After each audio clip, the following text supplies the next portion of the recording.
பொதுவாகவே ஸ்கூல்ஸ்லேயே ஆகட்டும், இல்லை காலேஜ்லேயே ஆகட்டும், இல்லை நீங்கள் வேலை செய்கிற இடத்துலையே ஆகட்டும், ஒரு சில மனிதர்கள் மட்டும் எப்போவுமே ரொம்ப கான்ஃபிடென்ஸாக இருப்பாங்க. மற்றவங்ககிட்ட பேசும்போது ரொம்ப தன்னம்பிக்கையோடு பேசுவாங்க.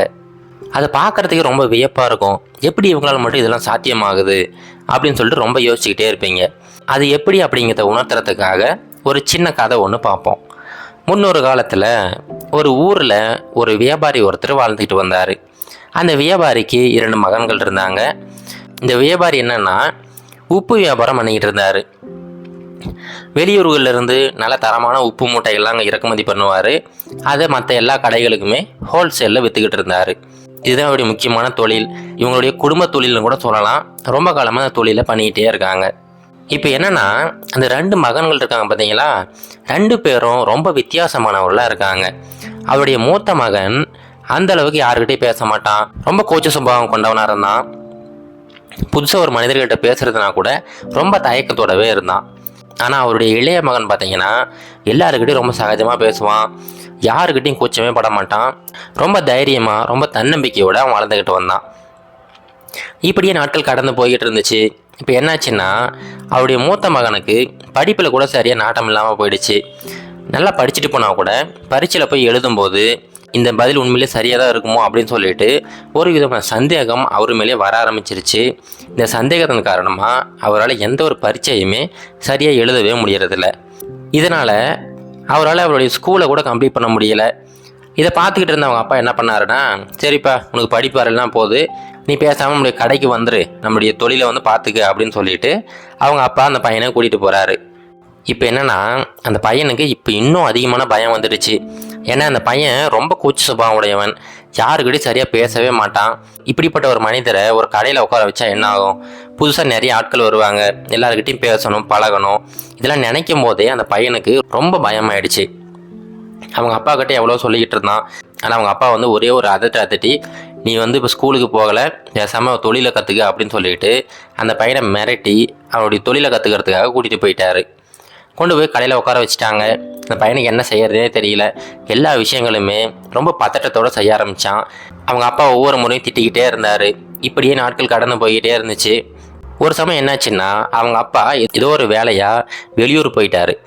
அவர் கடையில் இல்லாததை தெரிஞ்சுக்கிட்ட ஒரு சில மனிதர்கள் என்ன பண்ணாங்கன்னா, இந்த பையன்கிட்ட இங்கே பாருப்பா, உங்கள் அப்பா தான் எங்களை அனுப்பி விட்டுருக்கிறாரு, இங்கே இருக்கிற எல்லா உப்பு மூட்டைகளையுமே இந்த வண்டியில் ஏற்றிட்டு வர சொன்னார் அப்படின்னு சொல்லிட்டு சொல்கிறாங்க.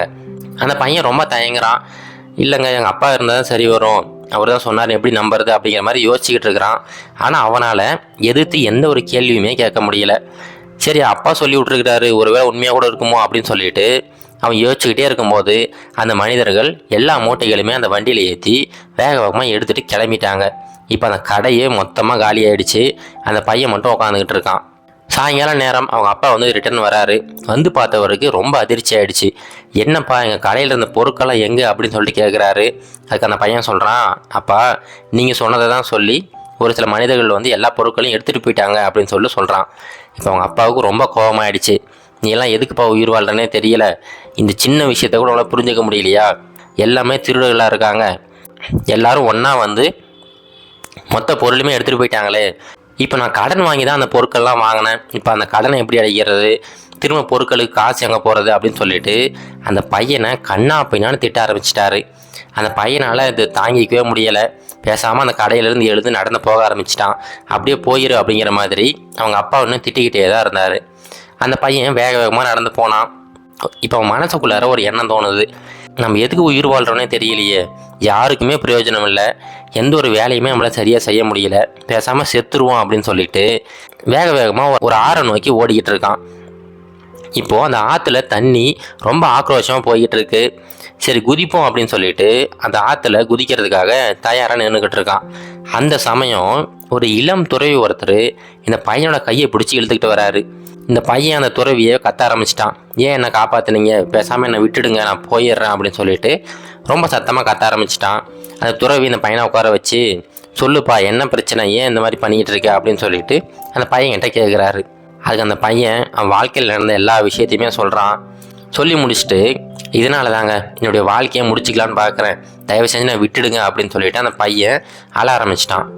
இதெல்லாம் கேட்டுக்கிட்டு இருந்த துறவி என்ன சொன்னாருன்னா, இங்கே பாருப்பா, ஒருத்தருக்கு இந்த வாழ்க்கை அப்படிங்கிறது ஒரே ஒரு முறை தான். வாழ்க்கையில் என்ன பிரச்சனை வந்தாலும் சரி, அதை எதிர்த்து போராடி அதுலேருந்து மீண்டு வரணும். அதை விட்டுட்டு நீ பாட்டுக்கு நீ இந்த உலகத்தை விட்டு போகிறேன் அப்படிங்கிற, நீ போனதுக்கப்புறமா உனக்கு தெரியுமா, உனக்குள்ளே எவ்வளவோ திறமைகள் ஒளிஞ்சிக்கிட்டு இருந்திருக்கும். அது எதையுமே நீ பயன்படுத்தாமல் தேவையில்லாமல் உன்னுடைய வாழ்க்கையை வீணடிக்க பார்க்குற அப்படின்னு சொல்லிட்டு அந்த பையனுக்கு அட்வைஸ் பண்ணுறாரு. ஆனால் என்ன பண்ணாலுமே அந்த பையனுக்கு திருப்தி இல்லை.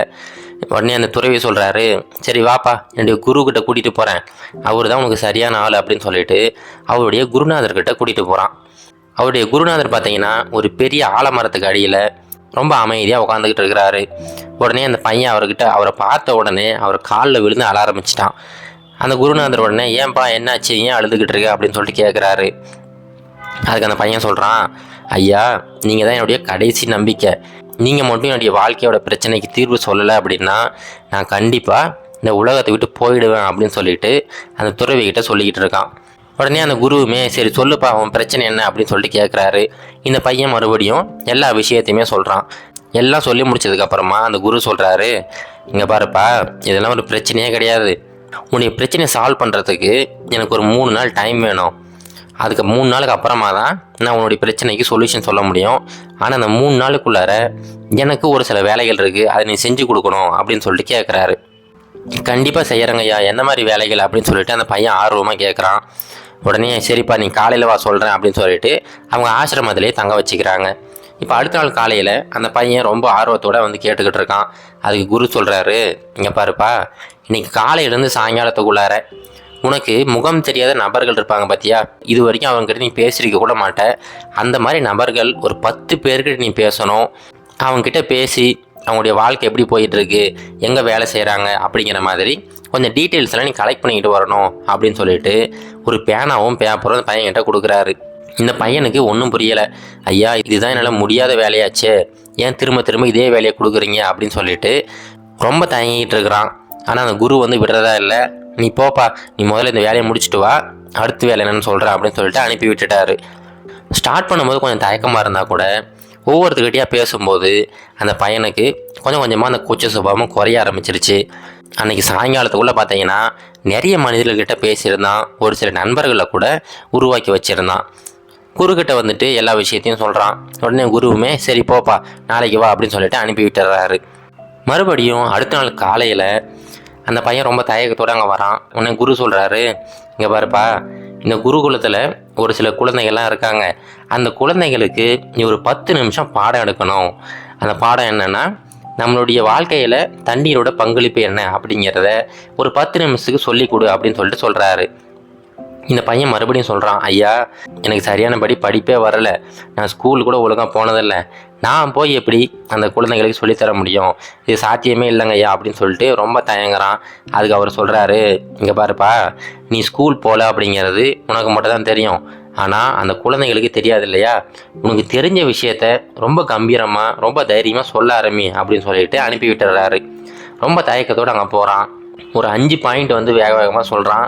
சொல்லி முடிச்சுட்டு மறுபடியும் குருக்கிட்ட ஓடி வந்துடுறான். மறுபடியும் குரு சொல்கிறாரு, மறுபடியும் ஒரு முறை ட்ரை பண்ணுப்பா அப்படின்னு சொல்லிட்டு மறுபடியும் அனுப்பி விடுறாரு. இந்த முறை அவனுக்கு தன்னம்பிக்கை கொஞ்சம் அதிகமாகிடுச்சு. ரொம்ப நேரமாக அந்த பசங்களுக்கு கிளாஸே எடுத்துட்டான். இப்போ கடைசி டாஸ்க் என்ன அப்படின்னு சொல்லிட்டு கேட்குறான். அதுக்கு அவர் சொல்கிறாரு, இங்கே பாருப்பா, நீ வந்து உடைய அப்பா கிட்ட போகணும்.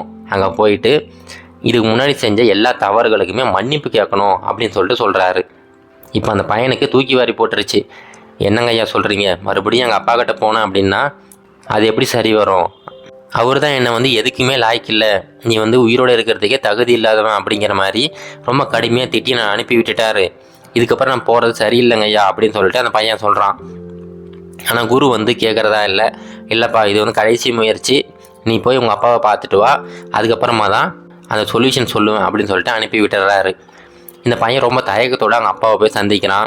சந்திச்சுட்டு அவங்க அப்பா கிட்ட மன்னிப்புமே கேட்குறான். உடனே அவங்க அப்பாவுமே சரிப்பா, உனக்கு 2வது வாய்ப்பு கொடுக்குறேன், மறுபடியும் நாளையிலேருந்து கடைக்கு வா அப்படின்னு சொல்லிட்டு அவங்க அப்பா வந்து அவங்க பையனை ஏற்றுக்கிட்டாரு. இந்த பையனுக்கு ரொம்ப சந்தோஷமாயிடுச்சு. குருக்கிட்ட வந்து நடந்த எல்லாத்தையுமே சொல்கிறான். உடனே குரு சொல்கிறாரு, நான் சொல்கிறேன்னு சொன்ன பார்த்தியா, அந்த சொல்யூஷன் இது தான்ப்பா, உனக்கு இப்போ 2வது வாய்ப்பு கிடச்சிருக்கு, அதை நீ சரியாக பயன்படுத்திக்க. ஒன்று மட்டும் ஞாபகம் வச்சுக்க, உனக்கு தெரியுதோ தெரியலையோ, ஆனால் மற்றவங்ககிட்ட நீ பேசும்போது எல்லாம் தெரிஞ்ச மாதிரி ஒரு நம்பிக்கையோடு பேச ஆரம்பி. கண்டிப்பாக உனக்குள்ளே இருக்கிற அந்த தயக்கம் ஆட்டோமேட்டிக்காக விளையிறோம் அப்படின்னு சொல்லிட்டு சொல்கிறாரு. இப்போது அந்த கதையில் வந்தது போல தாங்க உங்களுடைய வாழ்க்கையிலையுமே உங்களுக்கு எப்போல்லாம் அந்த கான்ஃபிடென்ஸ் கம்மியாக இருக்கோ அப்போல்லாம் நீங்கள் மனசுக்குள்ளார ஒன்று மட்டும் நீங்கள் ஞாபகம் வச்சிங்க. உங்களுக்குள்ளே என்ன தெரியும் தெரியாது அப்படிங்கிற விஷயம் மற்ற மக்களுக்கு தெரிய போகிறது கிடையாது. நீங்கள் எப்படி உங்களை ஷோகேஸ் பண்ணிக்கிறீங்க, நீங்கள் எப்படி உங்களை வெளிப்படுத்துகிறீங்க அப்படிங்கிறத மட்டும்தான் மக்கள் வந்து கவனிப்பாங்க. அதனால் எப்போவுமே ஒரு கான்ஃபிடென்ஸோடு பேச ஆரம்பிங்க. கண்டிப்பாக எல்லாருமே ஒரு நல்ல தன்னம்பிக்கையுள்ள மனிதர்களாக மாறலாம். இது கரேஜ் டு ஆக்ட் மோட்டிவேஷன் கதைகள்.